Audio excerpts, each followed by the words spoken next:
Hello दोस्तों, आप लोग कैसे हैं। आशा करता हूं कि आप लोग अच्छे होंगे और मस्त होंगे। मैं क्लास 10 का फिजिक्स पढ़ा रहा था, जिसके अंतर्गत विद्युत तापीय प्रभाव चैप्टर स्टार्ट किया था और उस पे कार्य करने वाले उपकरण आपको बता रहा था। जैसे कि विद्युत बल्ब मैंने समझा दिया था, विद्युत इस्त्री मैंने समझा दिया था और विद्युत उष्मक यानी हीटर भी आपको समझा दिया था। इस वीडियो में मैं लास्ट टॉपिक जो कि विद्युत तापीय प्रभाव का जो उपकरण है वो एक समझाने वाला हूँ, वो है फ्यूज तार यानी इलेक्ट्रिक फ्यूज। आज हम लोग यही चीज़ जानेंगे कि इलेक्ट्रिक फ्यूज होता क्या है, फ्यूज का प्रयोग करते ही क्यों है, फ्यूज का तार बना किससे होता है और उसका होल्डर किस चीज़ का बना होता है, सब डिटेल्स के साथ हम लोग पढ़ने वाले हैं।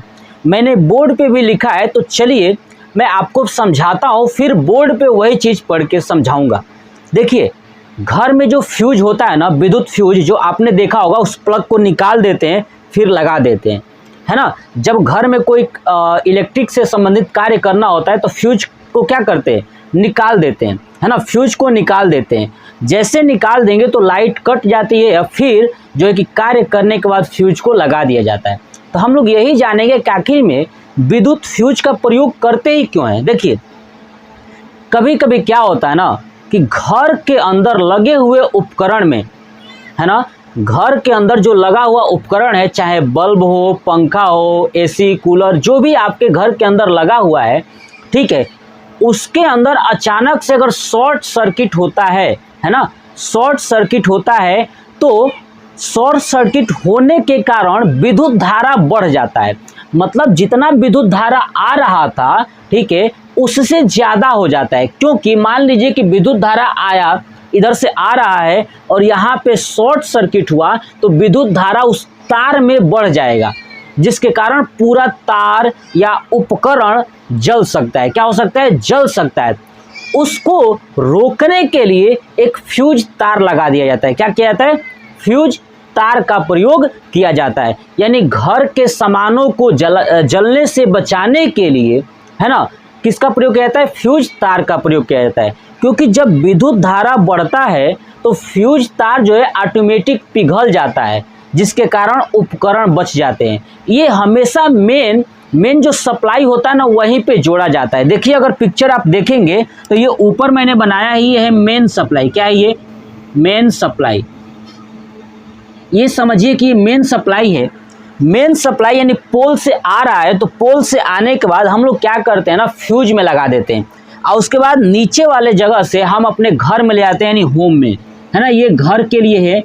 अब देखिए, जब आप ये प्लग देखोगे तो अब हम इसका मान लीजिए कि होल्डर निकाले, क्या किए, उसका होल्डर निकाल दिए। यानी फ्यूज का होल्डर जैसे निकालेंगे तो उसके अंदर आप देखोगे ना, पतला तार होता है। क्या होता है, पतला तार होता है। जैसे कि आपको पिक्चर में दिखाई दे रहा होगा कि उसमें पतला तार होता है। वो जो पिक्चर में आपको दिखाई दे रहा है जो पतला तार ना, वही तार क्या करता है, ऊपर वाले यानी मेन सप्लाई को होम वाले सप्लाई से जोड़ देता है। यानी यहाँ से ऐसे क्या करेगा, जोड़ देगा। क्या करेगा, जोड़ देगा।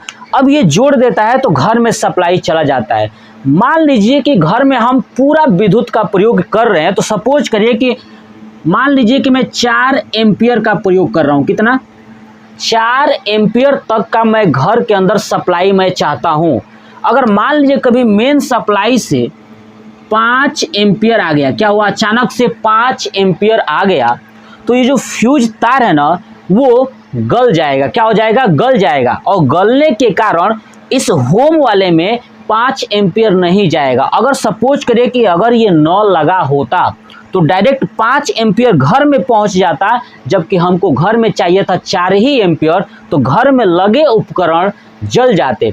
जैसे आपने देखा होगा कि कभी कभी अचानक से लाइट इतनी ज़्यादा आ जाती है जिसके कारण बल्ब, पंखा सब जल जाते हैं। वहाँ पे सबसे बेस्ट उपाय यही है कि आप वहाँ पे लगाइए इलेक्ट्रिक फ्यूज यानी फ्यूज तार लगाइए। क्योंकि जब लाइट ज़्यादा आएगी तो फ्यूज तार गल जाएगा, गलने के बाद विद्युत धारा घर में नहीं जाएगी। या घर में अगर विद्युत धारा का मान बढ़ गया, कहीं शॉर्ट सर्किट हो गया, तो भी फ्यूज तार गल जाएगा, जिसके कारण पूरे घर का वायर या पूरा मैं बात करूं जहां जहां आपने वायर का कनेक्शन दिया हुआ है वो सब सेफ हो जाएंगे, वरना ये पूरा उपकरण को जला देगा। इसलिए सबसे ज़्यादा प्रयोग फ्यूज वायर का किया जाता है, यानी फ्यूज तार का करना जरूरी होता है। तो क्यों करना जरूरी होता है मैंने समझा दिया। चलिए बोर्ड पे देखते हैं मैंने लिखा क्या है। देखिए, जब विद्युत धारा प्रवाहित होता है तो कभी कभी तार आपस में मिल जाते हैं, है ना। जब विद्युत धारा प्रवाहित होता है तो कभी कभी तार आपस में मिल जाते हैं, जिसके कारण शॉर्ट सर्किट हो जाता है। क्या होता है? शॉर्ट सर्किट होता है। और जैसे शॉर्ट सर्किट होगा तो धारा का मान बढ़ जाता है, और धारा का मान बढ़ेगा तो ऊष्मा उत्पन्न हो जाता है, जिसके कारण घर में लगे उपकरण जल जाते हैं। क्या होते हैं? जल जाते हैं, जिसे बचाने के लिए फ्यूज तार का प्रयोग किया जाता है। क्या कहते हैं? फ्यूज तार का प्रयोग किया जाता है। अगर आप देखोगे कि जब विद्युत धारा का मान बढ़ता है तो यह पिघल जाता है। क्या होता है? पिघल जाता है। अगर आप फ्यूज तार लगाते हो तो एक फायदा यही है कि जब विद्युत धारा का मान बढ़ जाएगा तो यह पिघल जाएगा, जिसके कारण लगे हुए उपकरण घर के अंदर वो सेफ सुरक्षित हो जाएंगे, बच जाएंगे। तो यही मैंने लिखा है कि जब धारा का मान बढ़ता है तो यह पिघल जाता है। कौन? फ्यूज तार, जिससे विद्युत धारा रुक जाती है। क्या हो जाती है? रुक जाती है, घर में नहीं जाता है, और उपकरण जैसे पंखा, एसी, कूलर, बल्ब जलने से बच जाते हैं, यानी सुरक्षित हो जाते हैं। आ रहा समझ में? अब मैं बात करूं कि फ्यूज तार बना किसका होता है। देखिए, फ्यूज तार जो बना होता है ना, वो टीन और शीशे का बना होता है। टीन और शीशे को मिला के फ्यूज तार बनाया जाता है। उसके अंतर्गत थोड़ा कॉपर भी डाल दिया जाता है। तो मैंने वो भी लिखा है, देखिए कि फ्यूज तार मिश्र धातु। मिश्र धातु क्या होता है ना, कि बहुत सारी धातुओं को मिलाने से मिश्र धातु बनता है। तो फ्यूज तार मिश्र धातु कॉपर, टीन और शीशा को मिलाने से बनता है। क्या होता है? कॉपर, टीन और शीशा को मिलाने से क्या बनता है? फ्यूज तार बनता है। फ्यूज तार को ना एक चीनी मिट्टी का होल्डर आता है, उसी में लगाया जाता है। किसमें? चीनी मिट्टी के होल्डर आता है, उसी में लगाया जाता है। उसको हम घर में क्या करते हैं? उसी तार को निकाल लेते हैं। जैसे फ्यूज तार निकाल लोगे पूरे घर का सप्लाई कट हो जाएगा, ठीक है। और जैसे फ्यूज तार लगाओगे, ठीक है ना, वो होल्डर के साथ, तो घर की सप्लाई ऑन हो जाती है। तो फ्यूज तार क्या होता है ना, कि एक चीनी मिट्टी का होल्डर होता है, उसी में तार को लगाया जाता है। नेक्स्ट, फ्यूज तार का जो गलनांक होता है ना, हमेशा जो घर के अंदर वायरिंग की गई तार होता है, जैसे कॉपर का तार हो गया या एल्यूमिनियम का तार हो गया, उससे हमेशा जो है कि गलनांक कम होता है। क्या होता है? कम होता है। तो देखिए मैंने लिखा है, इसका गलनांक तांबा से कम होता है। यानी घर के अंदर जो आपने वायरिंग किया हुआ है, जो भी आपने तांबा का यानी कॉपर का या एल्युमिनियम का आपने वायर दिया हुआ है, उससे इसका गलनांक कम होता है, ये तुरंत पिघल सकता है। जानते हैं ऐसा क्यों किया जाता है? देखिए बताता हूँ, सुनिए। देखिए, ये हमारे पास होल्डर है। क्या है ये? होल्डर। कौन सा होल्डर? फ्यूज वाला होल्डर, है ना। अब हमने इसको फ्यूज निकाल दिया, तो देखिए फ्यूज निकाल दिया तो ये सप्लाई कट हो गया। क्या हो गया? सप्लाई कट हो गया। मान लीजिए कि हमारे घर में जो लगा हुआ तार है वो 4 एम्पियर का है। क्या है? 4 एम्पियर का है, ठीक है। बाहर से सप्लाई आ रहा है, मान लीजिए कि 4 एम्पियर हमें चाहिए, तो 4 एम्पियर जा रहा है, ठीक है। क्या हो रहा है? 4 एम्पियर जा रहा है। अगर मान लीजिए कि मैं इस फ्यूज तार का एम्पियर जो है, ठीक है, इस फ्यूज तार का एम्पियर अगर मैं 5 एम्पियर कर दूं, कितना कर दूं?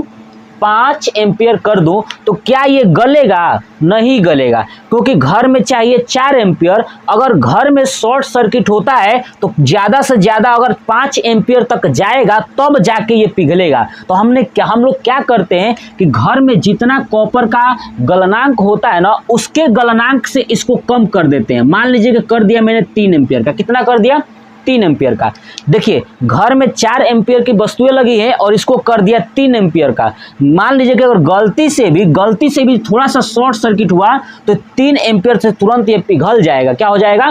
पिघल जाएगा। इसीलिए हमेशा जो है कि जो फ्यूज तार होता है ना, उसका गलनांक घर के अंदर जो भी हम लोग इलेक्ट्रिक सामान लगाते हैं, या कॉपर समझिए, कॉपर के गलनांक से कम होता है। आजकल कॉपर का तार ही सबसे ज़्यादा प्रयोग किया जाता है, इसलिए मैंने कहा कि कॉपर के गलनांक से कम होता है। नेक्स्ट, इसकी मोटाई के अनुसार क्षमता होती है, यानी फ्यूज तार जितना मोटा होगा उतनी उसकी कैपेसिटी ज़्यादा होगी। है ना, यानी उतना ही ज़्यादा एम्पियर का होगा, और जितना पतला होगा उतना कम एम्पियर का होगा। आपने देखा होगा जब ट्रांसफार्मर होता है ना, ट्रांसफार्मर देखिए समझिए, जब आपने ट्रांसफार्मर देखा होगा, देखिए ट्रांसफार्मर, तो ट्रांसफार्मर जो 4 तार होते हैं ना, तो ट्रांसफार्मर से कैसे जुड़े होते हैं। देखिए ट्रांसफार्मर का मान लीजिए खूंटी है, ये क्या है, खूंटी है, और इस खूंटी को बाहर सप्लाई वाले वायर में एक फ्यूज तार से जोड़ा जाता है, पतला सा वायर से जोड़ दिया जाता है, यही होता है फ्यूज तार। क्यों, कहीं मान लीजिए किसी के घर में शॉर्ट सर्किट हुआ तो ट्रांसफार्मर पे लोड नहीं आएगी, बस ट्रांसफार्मर का जो फ्यूज तार होता है ना वही टूट जाएगा। तो आपने कभी कभी सुना होगा कि ट्रांसफार्मर का खूंटी जड़ गया। खूंटी जड़ने का मतलब यही होता है कि खूंटी जड़ने का मतलब तो कभी कभी तो यही जल जाता है, लेकिन कभी कभी ट्रांसफार्मर का फ्यूज तार ही गल जाता है, फिर तुरंत फ्यूज तार लगा दिया जाता है और फिर सप्लाई ऑन हो जाती है। अगर खूंटी जलेगा इसका मतलब ये था कि फ्यूज तार बहुत ज़्यादा मजबूत लगा और जैसे शॉर्ट सर्किट हुआ तो पूरा ट्रांसफार्मर का खूंटी ही उड़ गया और फ्यूज तार में कोई भी अंतर नहीं हुआ। क्यों, अगर फ्यूज तार ज़्यादा एम्पियर का लगा देंगे तो पता चलेगा कि जो ट्रांसफार्मर है वो कम एम्पियर का, अब फ्यूज तार ज़्यादा एम्पियर का, अब लोड बढ़ा तो फ्यूज तार गला ही नहीं है, ट्रांसफार्मर गल गया क्योंकि उसका लोड क्या था, कम एम्पियर का था, और फ्यूज तार ज़्यादा। तो जितना ट्रांसफार्मर एम्पियर का होता है उससे क्या कहता है, कम एम्पियर का किसको लगाया जाएगा, फ्यूज तार का। तो घर में जिस एम्पियर का सप्लाई होता है उससे कम का लगाया जाता है फ्यूज तार, ताकि जब ज़्यादा आए तो क्या हो जाए, पिघल जाए, वरना इसको ज़्यादा कर देंगे तो पिघलेगा ही नहीं या घरे को उड़ा देगा सब। घर में जितना भी वस्तुएं लगी हुई है, उपकरण, वो सबको क्या करेगा, नुकसान कर देगा, यानी फॉल्ट करा देगा। नेक्स्ट समझिए, तो मैंने समझा दिया इसकी मोटाई पर डिपेंड करती है, ज़्यादा मोटाई का होगा तो ज़्यादा एम्पियर का होगा, कम मोटाई का होगा तो कम एम्पियर का होगा। अब आपको समझाता हूँ कि हमें अपने घरों में कितने कितने एम्पियर का लगाना चाहिए। देखिए घर में अगर मैं बात करूँ, घर में प्रयोग के लिए जो फ्यूज तार होता है ना, वो 1 एम्पियर, 2 एम्पियर, 3 एम्पियर, 5 एम्पियर और 10 एम्पियर तक का सबसे बेस्ट होता है। 10 एम्पियर जो है 1 किलोवाट सह सकता है, मतलब 1000 वाट अगर आप घर में जला रहे हो 1000 वाट तक, क्योंकि जब आप विद्युत का कनेक्शन लोगे ना तो 1 किलोवाट का घरेलू में दिया जाता है 1 किलोवाट। तो 1 किलोवाट अगर आप पूरा 1 किलोवाट प्रयोग कर रहे हो अगर बिजली का, तो आपको लगाना चाहिए 10 एम्पियर का फ्यूज तार। कितने एम्पियर का, 10 एम्पियर का लगाना चाहिए। क्योंकि मैं बता दूं कि 1 एम्पियर में, ध्यान सुनिए, 1 एम्पियर में 120 वाट लगभग जो है कि 120 वाट का आप प्रयोग कर सकते हो।